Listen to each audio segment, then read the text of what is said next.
You're listening to another ambitious entrepreneurnetwork.com podcast, the voice for entrepreneurs and small business. Now, onto the show. Welcome to Smart Connect Podcast, the podcast for small to medium-sized enterprises. Join your host, Anne-Marie Cross, as she interviews business experts and industry thought leaders on best practice initiatives, innovation, and insights to help you grow your business. Now, over to your host.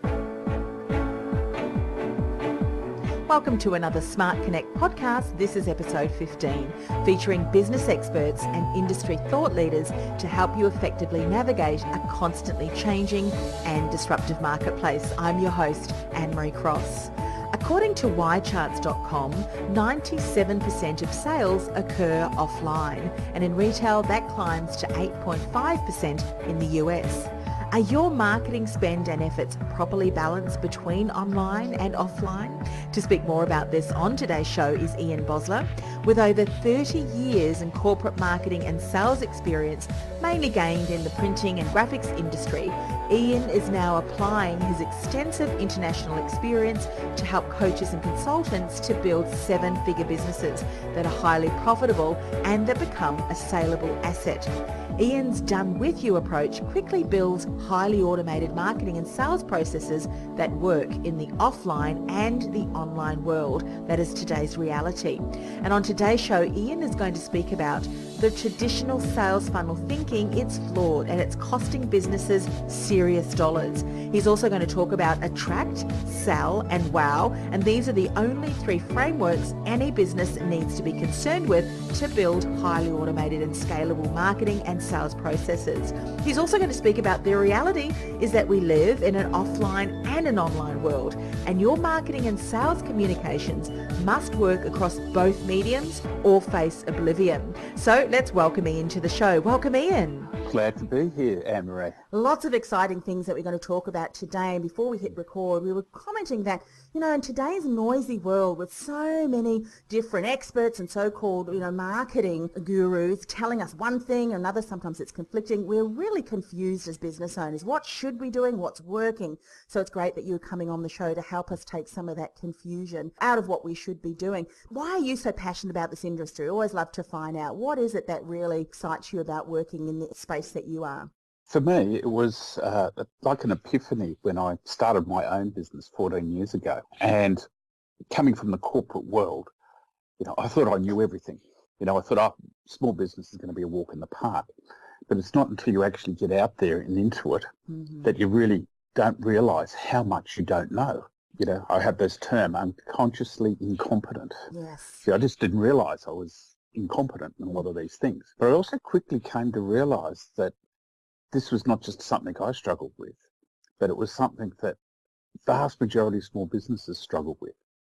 And while I was starting out in my own small business, I also realised that small business was really the engine room of every economy in the world. It's the real driver of employment.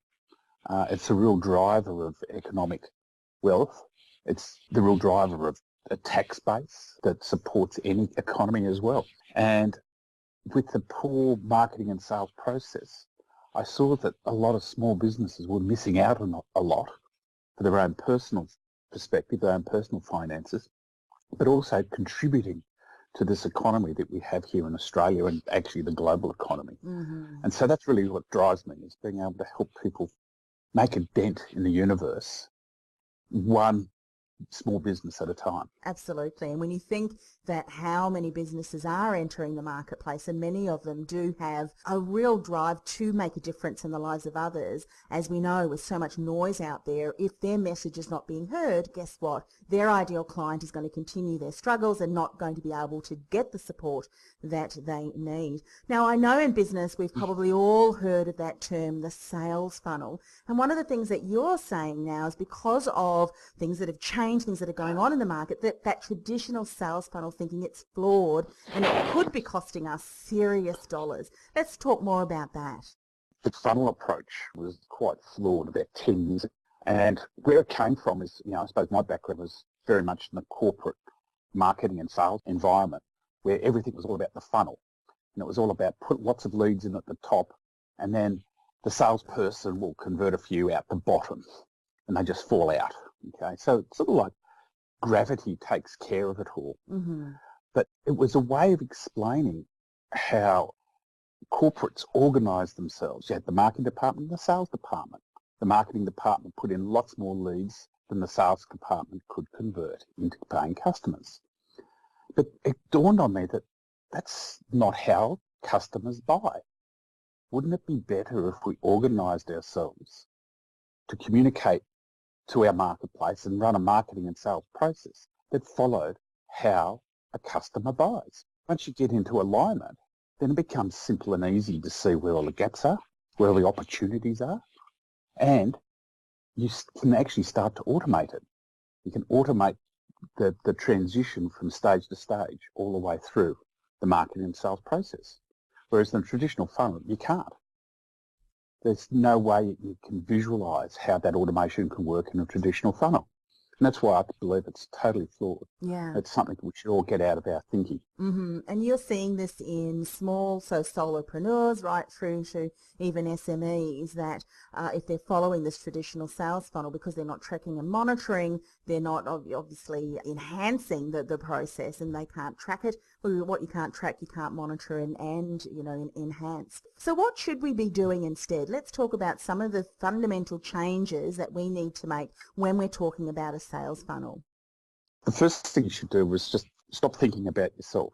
Start thinking about your ideal client. In fact, just define your ideal client, which a lot of businesses don't do. And a lot of businesses don't even have a niche, let alone defining the ideal client within that niche.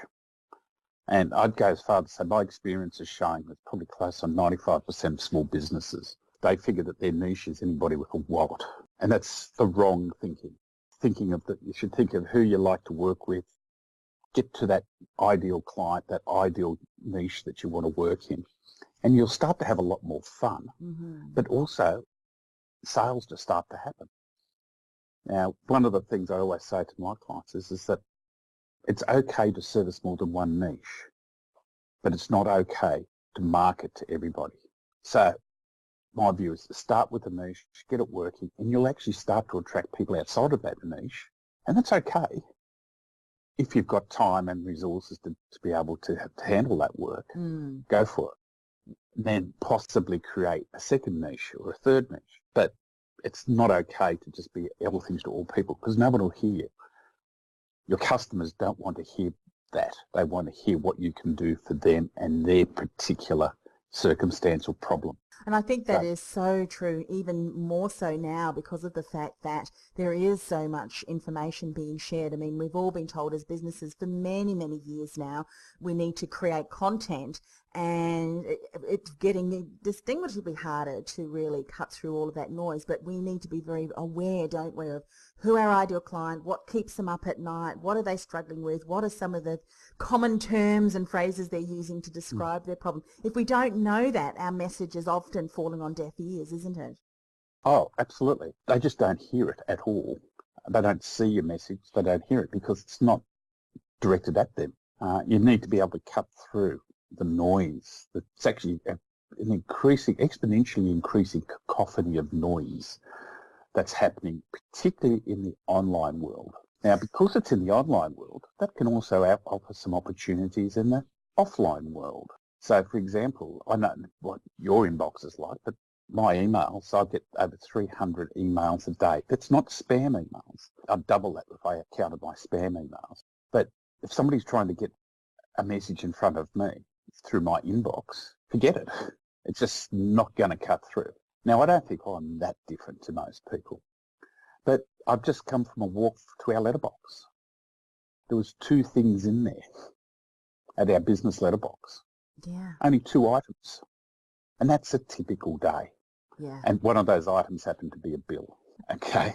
So guess what? I had a look walking back from the letterbox at what that promotional item that was stuck in my letterbox. Cut through, even though it was poorly targeted.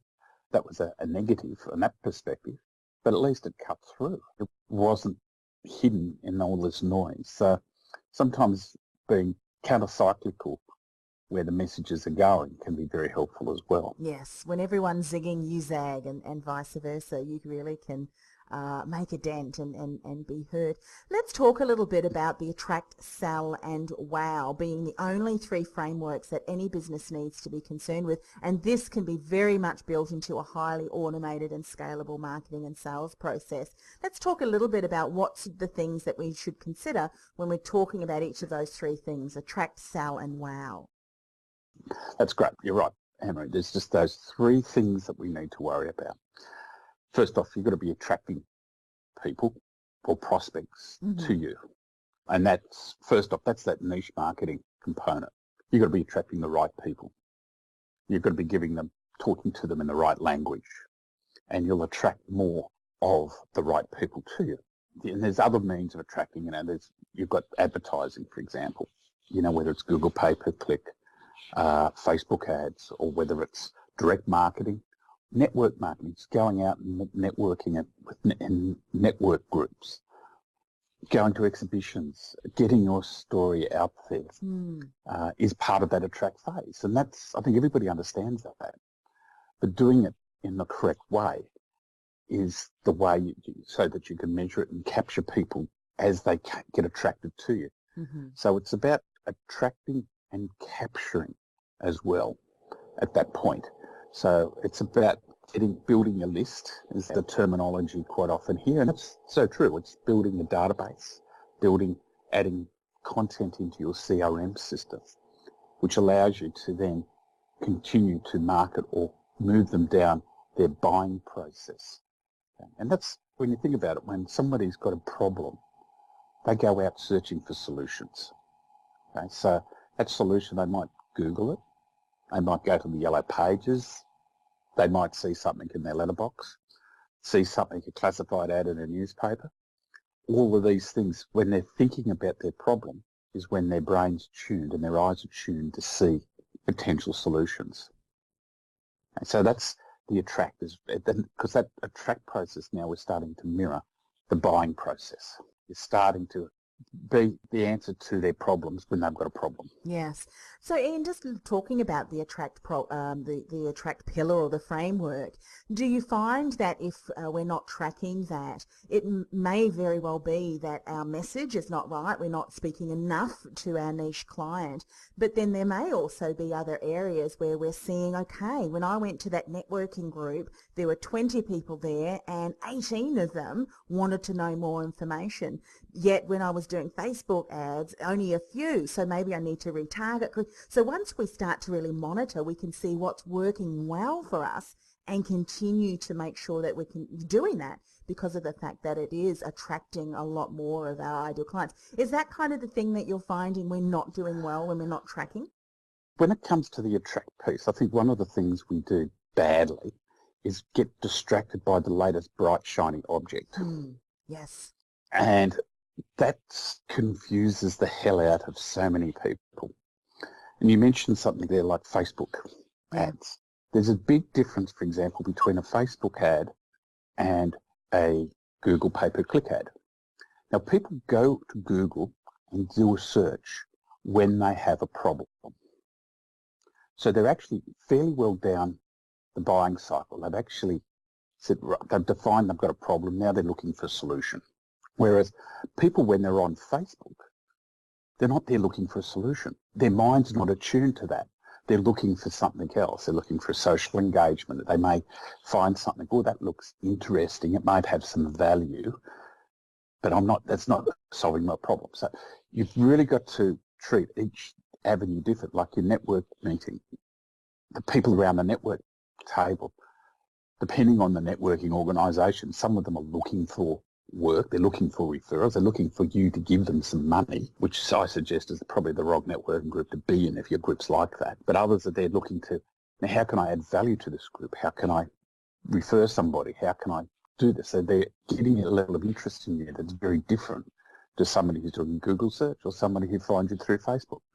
So your process and your messaging and your story has to be different for each. Yes. Like, for example, in our printing business, if somebody finds us on Google, they're going to go straight to the quote. They basically fast track through the attract process and fast track through the sell process to getting a proposal. So we collapse that down to hours, even minutes at some stages, sometimes, because they're really keen to solve a problem. Whereas if somebody I attract via my Facebook, they're in a long-term nurture process. They will probably not become a client for months, maybe even years. But every business needs to be looking at having multiple pillars of attraction, whether it's networking, face-to-face sales, cold calling, what have you. Every business is different and every business owner is different. They've got different strengths in any of these attraction processes. So, yeah, there's no one right one, but one thing that is right is that you should be measuring it. Yes. But it's not just measuring the attract bit. You've got to measure right to the end of the whole process, because attracting, and then you've got this conversion piece, then you've got the average dollar value of a sale, the lifetime value of a customer. It's not until you understand the metrics across the whole marketing and sales process through attract, sell, and wow, can you actually really define whether your your attract spend is profitable or not. Well, let's talk. I know that you've touched on the sell, and then we're going to talk about the wow, but what are some other factors that we need to consider in the sell framework? Sell, for many business owners, it's a 4-letter word. I see it constantly where people avoid the term. Oh no, I don't sell in my business, I market. People buy from me, I don't sell to them.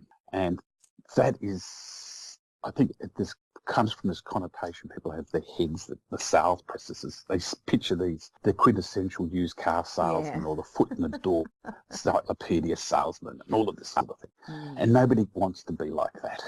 And I don't want to be like that either. I don't see myself as that at all. But it's very, very important that you actually see that the function has to happen, that you sell something to a client. You're not marketing something to a client. Marketing is attracting. Selling is actually getting them to press hard. You're making 3 copies. Fill out the purchase order. Pay online, buy something through your e-commerce site. The sale has to happen. And that is where the customer appreciates the value that you're delivering or that they're going to exchange dollars for is very part, I suppose that value exchange piece is really what the sell piece is about. And to get to there, it's sort of like in the old days before the internet, sales used to be done face-to-face primarily. And that means that people would be having a conversation. They'll be working on both sides of the value chain. Somebody will be giving information, the customer gives some information, the business will be asking questions and gathering information and fashioning a proposal or a solution that neatly matches the client's or the prospect's requirements. And that's what we call the education side of the sales framework. And that's a very, very important piece. Now, with online, you can use some online tools to facilitate that. Absolutely. Video is a great one to do that. Podcasts, again, a great piece. Content can come really strong into the educational piece. So when you're doing content marketing, I find that it's more valuable to me and my clients to use that content as the education piece rather than the attract piece. Right. Now, what happens is you get enough of that education and you do it strategically in the education piece, you can recycle that into content that gives you good organic searching capability or organic rankings from Google. It gets you out there in the marketplace and you can start to attract a few people. But that's a really long, slow burn. That's why I say focus your content around the education of prospects who have come into your funnel or into your sales process, I should say. I should kill that funnel concept altogether. Yeah. It's hard after all these years. It still pops out of your head. Get your education happening in the sales process. And then it makes the sale or the value transaction very, very simple and easy because the client or the prospect really understands the value you're delivering. They can now see that it actually matches or will solve the problem they're trying to solve.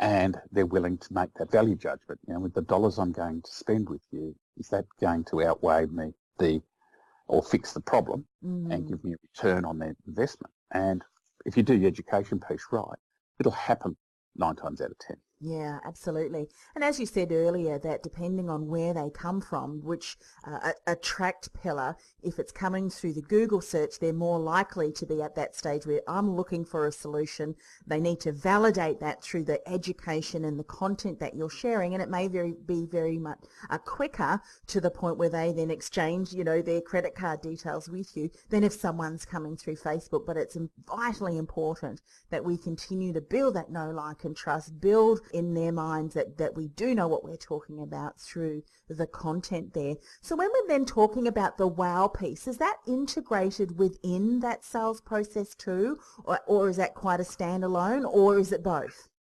It's a continuum. It's part of the continuum. So we have all of the attract process, we have the selling process, and then we have the wowing process. So it's a long continuum. And the wow, first off, starts with delivery. The sale's not completed until you've got the next order. And to get to the next order, you've got to deliver the order that you've just received. Yeah. So it's starting with the delivery part. And it's all about delivering your value in such a way that the client goes, man, that was a great experience. I really enjoyed working with this organisation. I really appreciated how they made me feel. The service was great. It's just what we all expect. When we go and buy something from somebody, we like a great delivery experience because that's seen as part of the value proposition. So up until that point, up until you deliver something, the promise of delivery, that's all it is. It's just the client is hoping that they're going to get a good experience. But if you deliver them a great experience, that just builds the value, the perceived value of the transaction in their eyes from their side of the fence. Yeah. So it's a very important part. And that's where we start to do things like adding some extra tools like wow kits, we call them.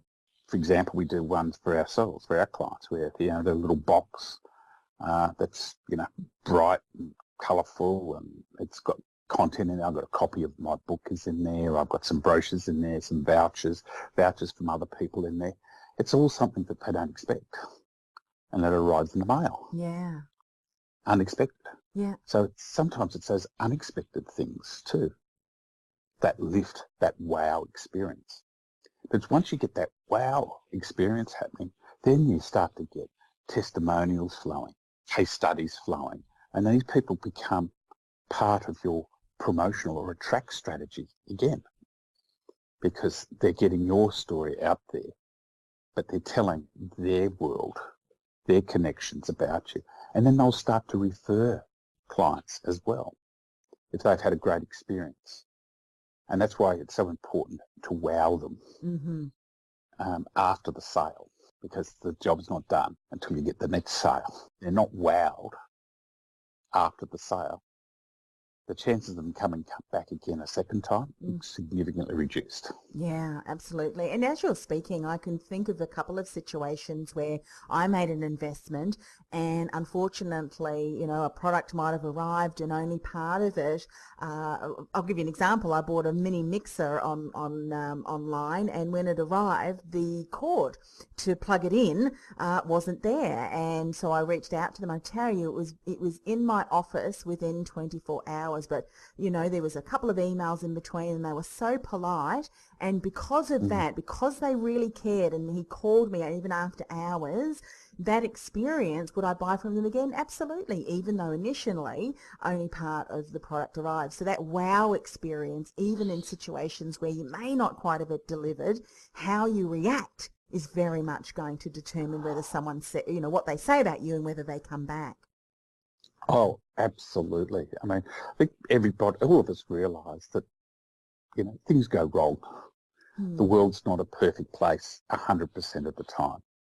It's how you respond to when things go wrong. That's really when your customer service is actually put to the test and truly evaluated. Yeah. Otherwise, it's just a promise again, rather than an actual fact.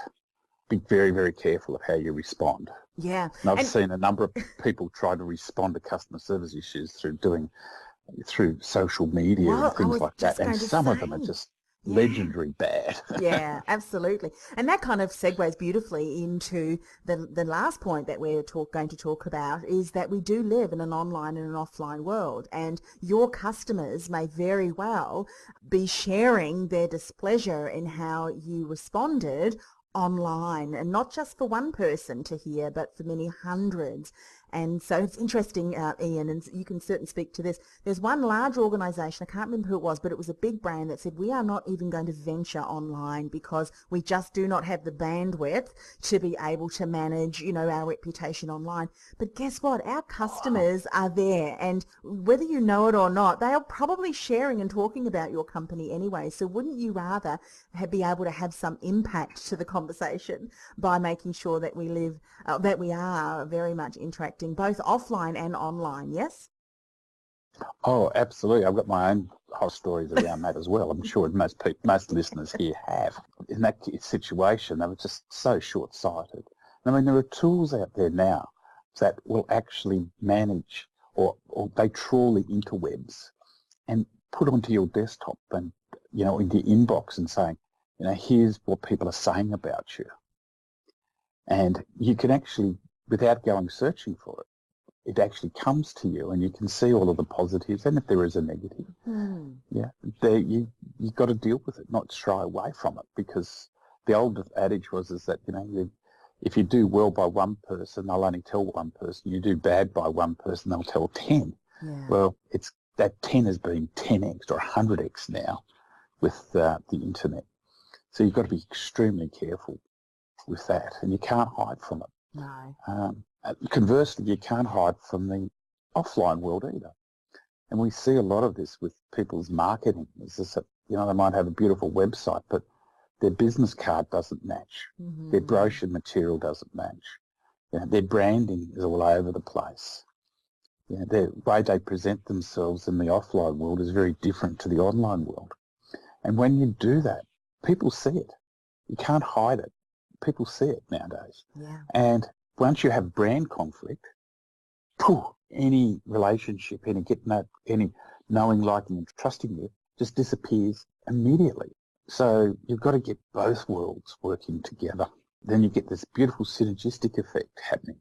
1 + 1 = 3 or 5 even. You can't do one without the other. Yeah, we just can't neglect it. Just like if we were thinking of investing in someone, we might ask a colleague, what do you think of them? I know you've used them. We now will also go online, and it's incredible to do a Google search, what you find about a particular company, and how often have we as companies or businesses gone online and had a look at what's out there, what's being said, what's the first few things people are going to learn if they Googled our names.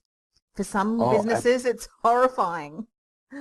Oh, absolutely. And you have to be very careful. We do this with a number of our clients now, where we actually do a social research for them. Yes. Where we go and actually search not just for them, their company brand, but key individuals within the organisation. And we've seen some absolute horror stories out there. Yeah. Where people have, people might be bidding for a very major contract, and they've got people like their, senior project manager, and you look at their social media content, and you go, my goodness me. Yeah. I would that not photo touch of you person. dancing on the table last Saturday night, maybe not a good idea. Yes, particularly with all that drug paraphernalia hanging around in the background. Yeah. Oh, Yeah. dear. I mean, really, Yeah. we joke about it, but in all seriousness, it doesn't take long for someone to do a bit of a background search or pick up a telephone, and if what you're saying in one area is not aligned with what other message you're sending out, that disjoint information is going to cause distrust. And as we know in this environment, trust is one of those things that can take forever to build, and it can be destroyed within a couple of minutes. So we really need to be careful, don't we?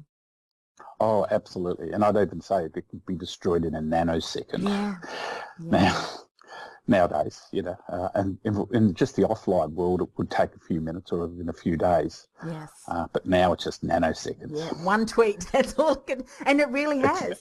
I know. I mean, we can probably share some stories where one tweet, unfortunately, the push of that button has caused careers to come to an end, and yeah, it really is that serious for sure.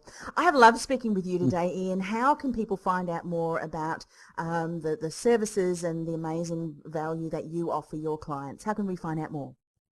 Okay, I've got two websites that worthwhile looking into. The first one, our main one, is Intertype, which is intertype.com.au. So you can come there and join the conversation, get on our list, get in touch with us via our social media presence, or you can catch us through our social media, which is, for me, it's just Ian Bosler on Facebook, same on Google, and the same on LinkedIn. So you can catch me there. You can catch me on Twitter, but I'm not very prolific there. I still don't get that. I can't get that working for me from a business sense, so I don't worry too much about it. Alternatively, if you're a coach or a consultant, I've got a website that's specifically designed for coaches and consultants, where we've created a marketing and sales process and a done-for-you approach that's very, very unique out there in the world. And you can catch up with me there and start to see some of our content there as well.